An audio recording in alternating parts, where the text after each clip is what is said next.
April 7ನೇ ತಾರೀಕಿಂದ ತಾಯಿ ಚಾಮುಂಡೇಶ್ವರಿ ಆಶೀರ್ವಾದನ ಪಡೆದುಕೊಂಡು ತಾಯಿ ಚಾಮುಂಡೇಶ್ವರಿಗೆ ಪೂಜೆಯನ್ನ ಸಲ್ಲಿಸಿ ಈ ಭ್ರಷ್ಟ ದುಷ್ಟ ಬಡ ವಿರೋಧಿ ರೈತ ವಿರೋಧಿ ಕಾಂಗ್ರೆಸ್ ಸರ್ಕಾರದ ವಿರುದ್ಧ ಜನಾಕ್ರೋಶ ಯಾತ್ರೆಯನ್ನ ಏಪ್ರಿಲ್ 7ನೇ ತಾರೀಕು ನಾವು ಪ್ರಾರಂಭ ಮಾಡ್ತಾ ಇದ್ದೇವೆ. ಮೈಸೂರಿನಿಂದ ಪ್ರತಿ ಜಿಲ್ಲೆಗೂ ಕೂಡ ಬರ್ತೇವೆ. ನಾನು ಎಲ್ಲ ನಮ್ಮ ಪಕ್ಷದ ಮುಖಂಡರಲ್ಲಿ, ನಮ್ಮ ಅಧ್ಯಕ್ಷರಲ್ಲಿ, ಜಿಲ್ಲೆ ಅಧ್ಯಕ್ಷರಲ್ಲಿ, ಕಾರ್ಯಕರ್ತರಲ್ಲಿ ವಿನಂತಿ ಮಾಡ್ತಕ್ಕಂಥದ್ದು, ವಿರೋಧ ಪಕ್ಷವಾಗಿ ನಮ್ಮ ಕರ್ತವ್ಯ ಇದೆ. ನಾಡಿನ ಜನ, ಬಡವರು, ರೈತರು ಇವತ್ತು ಕಣ್ಣೀರನ್ನು ಸುರಿಸ್ತಕ್ಕಂಥ ಸಂದರ್ಭದಲ್ಲಿ ಆ ಬಡವರ ಪರವಾಗಿ ಧ್ವನಿಯಾಗಿ, ಆ ರೈತನ ಪರವಾಗಿ ಧ್ವನಿಯಾಗಿ ನಾವು ಈ ರಾಜ್ಯ ಸರ್ಕಾರವನ್ನ ಎಚ್ಚರಿಸತಕ್ಕಂಥ ಕೆಲಸ ಮಾಡಬೇಕಾಗಿದೆ. ರಾಜ್ಯ ಸರ್ಕಾರವನ್ನ ಕಿತ್ತೊಗಿತಕ್ಕಂಥ ಕೆಲಸ ನಾವೆಲ್ಲರೂ ಸೇರಿ ಮಾಡಬೇಕಾಗಿದೆ. ಆ ನಿಟ್ಟಿನಲ್ಲಿ ನಮ್ಮ ಹೋರಾಟ ಈಗಾಗಲೇ ಪ್ರಾರಂಭ ಆಗಿದೆ. ಏಪ್ರಿಲ್ 7ರಂದು ರಾಜ್ಯಾದ್ಯಂತ ಎಲ್ಲ ಜಿಲ್ಲೆಗಳು ಕೂಡ ನಮ್ಮ ಹೋರಾಟ ಮುಟ್ಟುತ್ತೆ. ನಮ್ಮ ಬೇಡಿಕೆಗಳೇನು ಅಂತ ಹೇಳಿದ್ರೆ, ಬೆಲೆ ಏರಿಕೆಯನ್ನ ಹಿಂದೆ ತೆಗೆದುಕೊಳ್ಬೇಕು. ಎರಡನೇದು, ಯಾವ ಮುಸಲ್ಮಾನರಿಗೆ ಸರ್ಕಾರಿ ಕಾಮಗಾರಿಗಳಲ್ಲಿ 4% ಇವತ್ತು ರಿಸರ್ವೇಶನ್ ಅನ್ನ ಕೊಟ್ಟಿದ್ದೀರಿ, ಈ ನಿಮ್ಮ ಸಂವಿಧಾನ ವಿರೋಧಿ ನಿರ್ಧಾರ ಏನಿದೆ, ಕಾನೂನು ಬಾಹಿರವಾಗಿ ನಿರ್ಧಾರ ಮಾಡಿದ್ದೀರಿ, ಅದನ್ನ ಹಿಂದೆ ತೆಗೆದುಕೊಳ್ಬೇಕು. ರಾಜ್ಯ ಸರ್ಕಾರ ಅದನ್ನ ಹಿಂದೆ ತೆಗೆದುಕೊಳ್ಬೇಕು.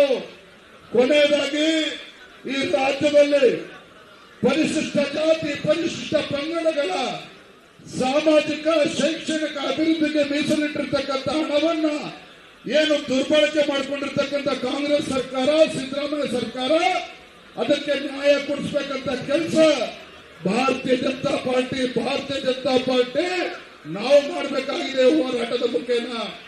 ಹಾಗಾಗಿ ಇವತ್ತು ನಮ್ಮ ಹೋರಾಟ, ನಾನು ನಿನ್ನೆಯಿಂದ ಪ್ರಾರಂಭ ಆಗಿರ್ತಕ್ಕಂಥ ಈ ಅಹೋರಾತ್ರಿ ಧರಣಿ ಬಹಳ ಯಶಸ್ವಿಯಾಗಿದೆ. ಇವತ್ತು ಈ ಹೋರಾಟಕ್ಕೆ ಎಲ್ಲ ವಿಶೇಷವಾಗಿ ಇವತ್ತಿನ ದಿನ ಯಲಹಂಕ ವಿಶ್ವನಾಥ್ ಅವರ ಕ್ಷೇತ್ರ, ಬೈತಿ ಬಸವರಾಜ್ ಅವರ ಕ್ಷೇತ್ರ, ನಮ್ಮ ರಘು ಅವರ ಕ್ಷೇತ್ರ, ಮುನಿರತ್ನ ಅವರ ಕ್ಷೇತ್ರ, ಕೃಷ್ಣಪ್ಪನವರ ಕ್ಷೇತ್ರ, ಇದು ಬೆಂಗಳೂರು ನಗರದ ಎಲ್ಲ ನಮ್ಮ ವಿಧಾನಸಭಾ ಕ್ಷೇತ್ರದಿಂದ ದೊಡ್ಡ ಸಂಖ್ಯೆ ನಮ್ಮ ತಾಯಂದ್ರು ಬಂದಿದ್ದೇವೆ. ತುಂಬಾ ಸಂತೋಷ ಆಯಿತು. ಯಾಕಂದ್ರೆ ಬಹಳ ದಿನಗಳ ನಂತರ ಈ ರೀತಿ ಬೃಹತ್ ಪ್ರತಿಭಟನೆ ಮಾಡಿದ್ದೇವೆ. ನನ್ನನ್ನು ಕೂಡ ದೊಡ್ಡ ಸಂಖ್ಯೆ ನಮ್ಮ ತಾಯಂದ್ರು ಬಂದಿದ್ರು, ಇವತ್ತು ಕೂಡ ಬಂದಿದ್ದೀರಿ. ಮತ್ತೊಮ್ಮೆ ನಿಮ್ಮ ಬೆಂಬಲಕ್ಕೆ ನಾನು ಈ ಸಂದರ್ಭದಲ್ಲಿ ಧನ್ಯವಾದಗಳನ್ನು ತಿಳಿಸ್ತಾ,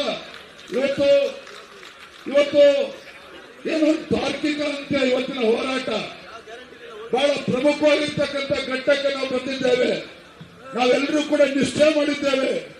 ಇವತ್ತು ಏನು ನಿನ್ನೆಯಿಂದ ಪ್ರಾರಂಭ ಆಗಿರ್ತಕ್ಕಂಥ ಅಹೋರಾತ್ರಿ ಧರಣಿ, ಇವತ್ತು ನಮ್ಮೆಲ್ಲ ಕಾರ್ಯಕರ್ತರು ಇವತ್ತು ಈ ರಾಜ್ಯದ ಬಡವರ ವಿರೋಧಿ, ರೈತ ವಿರೋಧಿ, ಕೂಲಿ ಕಾರ್ಮಿಕರ ವಿರೋಧಿ, ಪರಿಶಿಷ್ಟ ಜಾತಿ, ಪರಿಶಿಷ್ಟ ಪಂಗಡಗಳ ವಿರೋಧಿ ಸರ್ಕಾರದ ರಾಜ್ಯದ ಮುಖ್ಯಮಂತ್ರಿಗಳೇನಿದ್ದಾರೆ, ಆ ಮುಖ್ಯಮಂತ್ರಿಗಳ ಮನೆಗೆ ಮುತ್ತಿಗೆ ಹಾಕ್ತಕ್ಕಂಥ ಕೆಲಸ ನಾವು ಸರಿ ಮಾಡಬೇಕಾಗಿದೆ. ಮುಖ್ಯಮಂತ್ರಿಗಳ ಮನೆಗೆ ಮುತ್ತಿಗೆ ಹಾಕ್ತಕ್ಕಂಥ ಕೆಲಸ ಮಾಡಬೇಕಾಗಿದೆ. ಮೊದಲು ನಮ್ಮ ತಾಯಂದ್ರು ಎರಡೂ ಭಾಗದಲ್ಲಿ ನಿಂತಾರೆ. ನಮ್ಮ ತಾಯಂದ್ರು ಮುಂಚೂಣಿಯಲ್ಲಿ ಬರಬೇಕಾಗ್ತದೆ. ತಾಯಂದ್ರು ಮುಂದೆ ಹೋಗಿ ಮುಖ್ಯಮಂತ್ರಿ ಮನೆಗೆ ಮುತ್ತಿಗೆ ಹಾಕ್ತಕ್ಕಂಥ ಕೆಲಸ ಪ್ರಾರಂಭ ಮಾಡ್ತಾರೆ. ನಮ್ಮ ಮುಖಂಡರು ಎಲ್ಲರೂ ಕೂಡ ವೇದಿಕೆ ಮೇಲೆ ಇರಬೇಕು. ತಾಯಂದ್ರು ಮುಂದೆ ಇರಬೇಕು. ನಮ್ಮ ಒಬ್ಬರಿಬ್ರು ಶಾಸಕರ ಜೊತೆಲಿರಬೇಕು. ತಾಯಂದ್ರು ಮುಂದೆ ರಾಮಮೂರ್ತಿ ಅವರು ಈ ಕಡೆ ಬರಬೇಕು. ತದನಂತರದಲ್ಲಿ ಇತರ ನಮ್ಮ ಮುಖಂಡರುಗಳು ಈ ಹೋರಾಟದಲ್ಲಿ ಮುಖ್ಯಮಂತ್ರಿ ಮನೆಗೆ ಮುತ್ತಿಗೆ ಹಾಕ್ತಕ್ಕಂಥ ಕೆಲಸ ಮಾಡಬೇಕು, ಪಾಠವನ್ನು ಕಲಿಸಬೇಕು ಅಂತ ಹೇಳ್ತಾರೆ. ಮಾತಾಡ್ತಾರೆ. ಭಾರತ್